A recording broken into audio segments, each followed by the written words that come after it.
Hello guys, welcome back to my channel. வீடியோக்குள்ளே போகிறதுக்கு முன்னாடி மறக்காமல் இந்த வீடியோக்கு ஒரு லைக்கை போட்டுருங்க. லாஸ்ட் பார்ட்டில் நம்ம சைக்கோ ஹீரோ பிறக்க போகிற குழந்தைக்காக அட்வான்ஸாக ரூமை ரெடி பண்ணியிருப்பான். இதை நினச்சி நம்ம ஹீரோயினி ஷாக் ஆகிருப்பா. அப்போ காலிங் பில் அடிக்கிற சவுண்டு கேட்குது.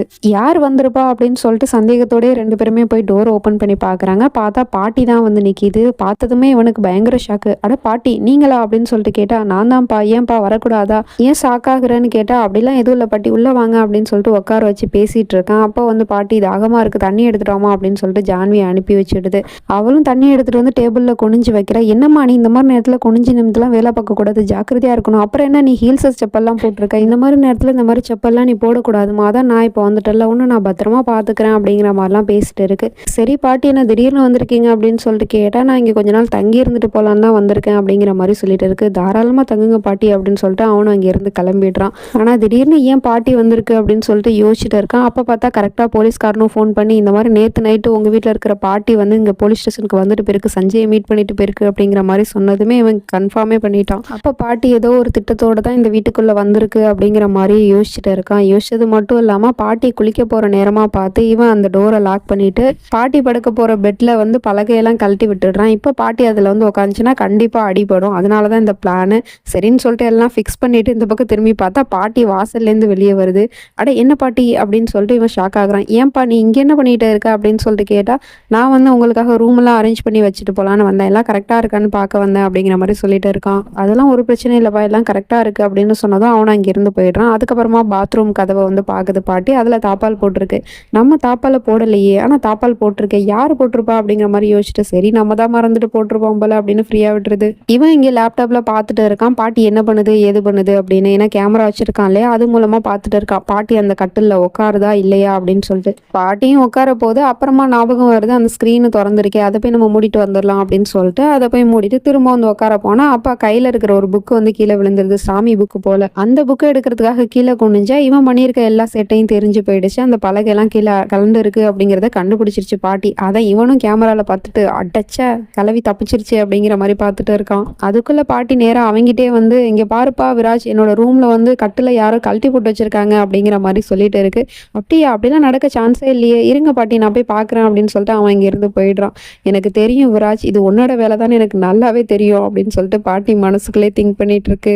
நம்ம ஹீரோயினையும் பாட்டியும் கிச்சனில் சமைச்சிக்கிட்டு இருக்காங்க. அதையுமே இவன் ஆஃபீஸில் உட்காந்து கேமராவில் வாட்ச் பண்ணிட்டு தான் இருக்கான். அப்போ நம்ம ஹீரோயினி தெரியாமல் பெருங்காயத்தூள் ஆட் பண்ண போகிறா.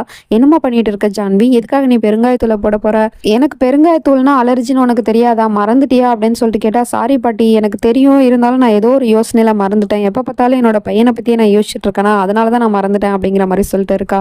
என்னது பையனா, பையன் தான் பிறக்க போகிறான்னு உனக்கு எப்படி ஜான்வி தெரியும்னு கேட்டால், அது வந்து நானா சொல்கிறேன் பாட்டி அப்படிங்கிற மாதிரி சொல்லிட்டு இருக்கா. ஆனால் உண்மை என்னன்னா அவன் தான் அப்படி சொல்ல வச்சிருக்கான். ஆனா பாட்டி சொல்லுது, பையனா வேணாம்மா, ஃபர்ஸ்ட் வந்து ஒரு குட்டி ஜான்வி தான் பிறக்கணும் அப்படிங்கிற மாதிரி சொல்லிட்டு இருக்கு. இவன் அதை கேமரால பார்த்துட்டு, என்னது பொண்ணு பிறக்கணுமா, பொண்ணு இல்ல பையன் தான் பிறக்கணும் பாட்டி, நீ ரொம்ப அதிகமா பேசிட்டு இருக்க அப்படிங்கிற மாதிரி கோவப்பட்டுட்டு இருக்கான். இப்போ மார்னிங் ஆயிடுது, நல்லா தூங்கிட்டு இருக்காங்க ரெண்டு பேரும். அப்போ பார்த்தா பாட்டி ஏதோ பூஜை பண்ணுற சத்தம் கேட்குது. உடனே இவன் பொண்டாட்டி எழுப்பி விடுறான். இங்கே பாருமா ஜான்வி, அந்த பாட்டியை போய் என்னன்னு கேளுமா, ஏதோ சத்தம் போட்டுட்டு இருக்கு அப்படிங்கிற மாதிரி சொன்னதுமே, சரிங்க நான் போய் பார்க்குறேன் அப்படின்னு சொல்லிட்டு இவ போய் பார்க்கறதுக்குள்ள பாட்டி நேராக ரூமுக்கே வந்துடுது. அதுவும் சும்மா வரல, சாம்பிராணி புகையை போட்டுக்கிட்டே வருது. என்ன பாட்டி பண்ணிட்டு இருக்கீங்க அப்படின்னு சொல்லிட்டு கேட்டா, அதெல்லாம் கேட்க மாட்டுது பாட்டி. அட என்னம்மா நீ பண்ணிட்டு இருக்க, காலையில இருந்துருச்சு பூஜை பண்ணணும், இந்த மாதிரி வீடு ஃபுல்லாக சாம்பிராணி புகையை காட்டணும், இதெல்லாம் உனக்கு நான் சொல்லி கொடுத்துருக்கேனே, மறந்துட்டியா அப்படின்னு சொல்லிட்டு கேட்டுக்கிட்டே அந்த புகையை காட்டிக்கிட்டே இருக்கு. இவனுக்கு அந்த புகைனா அலர்ஜி போல, அதனால பயங்கரமா எருமிக்கிட்டே இருக்கான். பாத்ரூமுக்குமே போயிடுறான் அந்த இருமல் தாங்க முடியாம. இவ பாட்டியே திட்டிக்கிட்டு இருக்கா, காலையிலே ஏன் பாட்டி உயிரை வாங்குறீங்க இப்படி சாம்பிராணி போடுறேங்கிற பேர்ல அப்படின்னு சொல்லிட்டு கேட்டா, வெளியே வந்தவன் நார்மலா வந்து பேசுறான். எதுக்காக ஜான்வி நீ பாட்டியை திட்டிக்கிட்டு இருக்க, பாட்டி நல்லதுக்காக தானே பண்றாங்க, நம்ம வீட்டோட நல்லதுக்காகவும் உன்னோட நல்லதுக்காகவும் அப்புறம் நம்ம குழந்தையோட நல்லதுக்காகவும் தானே பண்றாங்க, இதையே நீ தடுக்கிற அப்படிங்கிற மாதிரி பேசிட்டு இருக்கான். ஆமாப்பா, இந்த மாதிரி காலங்காத்திலே எழுந்திரிச்சு பூஜை பண்றது இந்த வீட்டுக்கும் நல்லது, அப்புறம் உங்க ரெண்டு பேருக்கும் நல்லது, குழந்தைக்கும் நல்லது, எல்லாருக்கும் நல்லது அப்படிங்கிற மாதிரி பாட்டியும் பேசிட்டு இருக்கு. அதுக்கப்புறமா பாட்டி, சரிம்மா நீங்க ரெண்டு பேரும் தூங்குங்க அப்படின்னு சொல்லிட்டு வெளியே போயிடுது. வெளியே வந்தும் மனசுக்குள்ள சொல்லிக்கிட்டு இருக்கு, நல்லா தாண்டா நீ நடிக்கிற, ஆனா உன்னோட உண்மையான சுயரூபத்தை வெளிக்கொண்டு வரணும் அப்படிங்கிறதுக்காக தான் நான் இப்படிலாம் பண்ணிக்கிட்டே இருக்கேன் அப்படிங்கிற மாதிரியே சொல்லிட்டு இருக்கு. கொஞ்ச நேரம் கழிச்சு இந்த சைக்கோ பையன் கிச்சனுக்கு வரான். வந்து அங்க இருக்கிற ஒரு பவுடர்ல எதையோ ஒண்ணு கலந்துகிட்டு இருக்கான். என்னது அப்படின்னு சொல்லிட்டு பார்த்தா, பாட்டி வந்து சொல்லிட்டு இருந்துச்சு இல்லையா, இந்த மாதிரி எனக்கு பெருங்காயத்தூள்னா அலர்ஜி அப்படின்னு. அதனால அந்த பெருங்காயத்தூள ஒரு சாட் மசாலா கலந்து வச்சிருக்கான். இதை என்ன பண்ண போறான் அப்படின்னு சொல்லிட்டு பார்த்தா, எல்லாரும் சாப்பிட்டுட்டு இருக்க நேரமா பார்த்து பாட்டிக்கு சாட் மசாலா தூவி விடுறேன் அப்படிங்கிற பேர்ல அந்த மசாலாவை அதுல போட்டுடுறான்.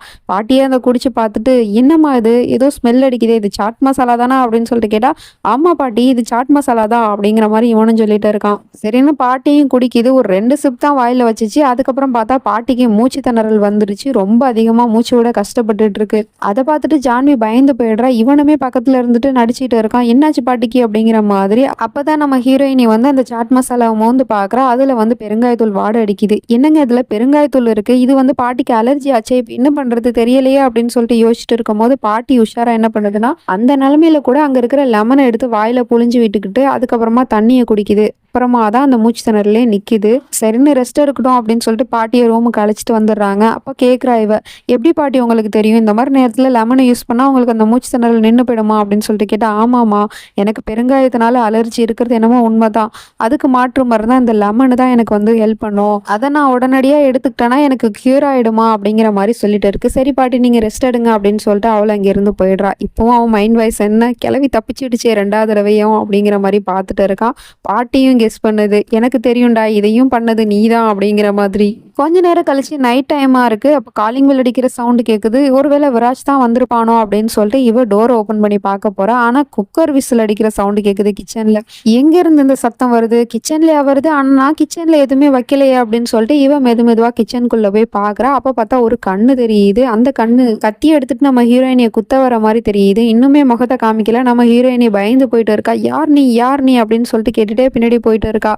அப்படியே பின்னாடி போனவ வாசப்பக்கம் வரைக்கும் போயிட்டா. புருஷங்காரன் கரெக்டா வந்துடுறான். அவன் வந்து பார்க்கும்போது அது யாருங்கிறதே நமக்கு காட்டுறாங்க. ஒரு பொம்பளை தான் கத்தியை வச்சுட்டு இவ்வளவு நேரம் மிரட்டிட்டு இருந்திருக்கு. அதை பார்த்துட்டு இவன் கேட்கலாம், எவ்வளவு திமிரு இருந்தா நீ என்னோட பொண்டாட்டியே குத்த வந்திருப்ப, உன்னோட வேலை என்ன, இந்த வீட்டை பாத்துக்கிறது சமையல் பண்றது மட்டும் தானே, அதை தானே உன்னை நான் பார்க்க சொல்லி இங்க அப்பாயிண்ட் பண்ணேன்.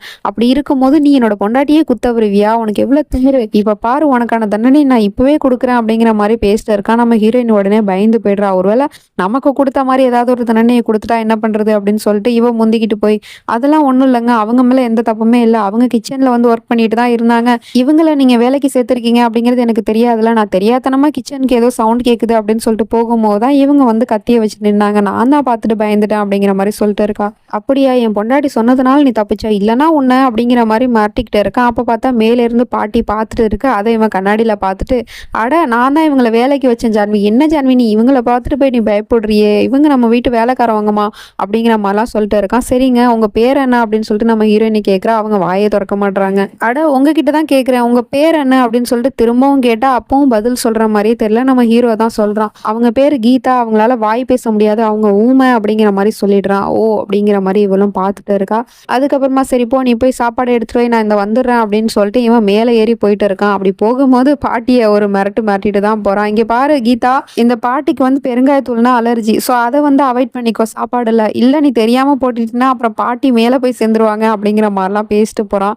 ரொம்ப தாண்டா நீ பேசுற அப்படிங்கிற மாதிரியே பாட்டி பார்த்துட்டு இருக்கு. அப்புறம் உங்களில் யாருக்காவது ஹிந்தி புரியும், ஓரளவுக்காவது ஹிந்தி புரியும் அப்படிங்கிறவங்க மறக்காம எனக்கு கமெண்ட் பண்ணிடுங்க. ஏன்னா வாய்ஸ் ஓவர் கொடுக்கறதுக்கு ஆள் தேவைப்படுது. அதுக்கு வந்து ஹிந்தி புரிஞ்சிருந்தாலே போதும். உங்களில் யாருக்காவது இன்ட்ரெஸ்ட் இருந்துச்சு அப்படின்னா என்னோட டெலிகிராம் சேனல்ல ஜாயின் பண்ணிக்கோங்க. சேனல் நேம் வந்து நான் ஃபர்ஸ்ட் கமெண்ட்ல பின் பண்ணியிருக்கேன். தேங்க்ஸ் ஃபார் வாட்சிங். Bye friends.